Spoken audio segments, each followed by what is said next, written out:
నిన్న మన task force police వాళ్ళు ఒక మూటని అరెస్ట్ చేసినారు. ఆ మూట పని ఏంటంటే మన తెలంగాణలో ఫోన్లు దొంగతనం చేయాలి.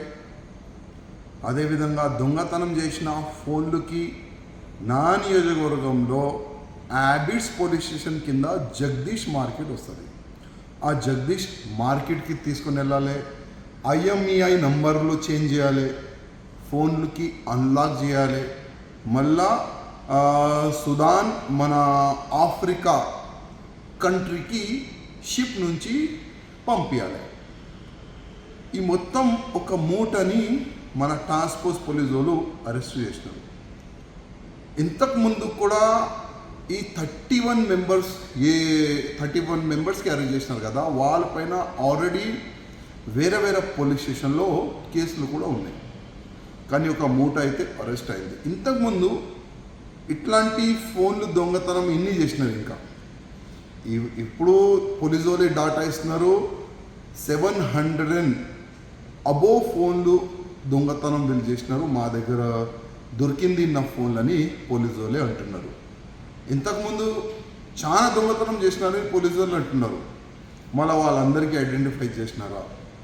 ఈ మూట ఏదైనా రాజకీయ నేతలు హస్తం ఉందా, సపోర్ట్ ఉందా వీళ్ళకి, అది కూడా ఎంక్వైరీ చేయాలని నేను పోలీస్ అధికారులకి కోరుతున్నాను. అదేవిధంగా ఇప్పుడుది కాదు, ఎక్కడైనా ఫోను దొంగతనం అయితే అది జగదీష్ మార్కెట్కి తీసుకొని వెళ్తారు. అక్కడ IMEI నంబర్ చేంజ్ చేస్తారు, మళ్ళా అన్లాక్ చేస్తారు, మళ్ళీ వేరేకి అమ్మేస్తారు. చాలా సంవత్సరాల నుంచి ఇదే దందా అక్కడ నడుస్తుంది. గతంలో కూడా మేము పోలీస్ అధికారులకి అదేవిధంగా గవర్నమెంట్కి రిక్వెస్ట్ చేసినాం. ఈ జగదీష్ మార్కెట్ ఒక దొంగతనం అడ్డా అయిపోయింది. ఎక్కడైనా ఫోన్లు దొంగతనం చేస్తే వేరే ఫోన్లు ఇక్కడ తీసుకొని వస్తారు, నంబర్లు చేంజ్ చేసి అమ్మేస్తారు. దీనికి బంద్ చేయండి, ఈ మార్కెట్ని సీజ్ చేయండి. ఇక్కడ చేస్తున్న వ్యాపారులకి ఐడెంటిఫై చేసి ఎవరి దొంగతనం ఫోన్లు చేంజ్ చేస్తున్న వాడికి PD యాక్ట్ వేయండి అని మేము ఇంతకుముందు కూడా పోలీస్ అధికారులకి డిమాండ్ చేసినాం. కానీ కాలేదు.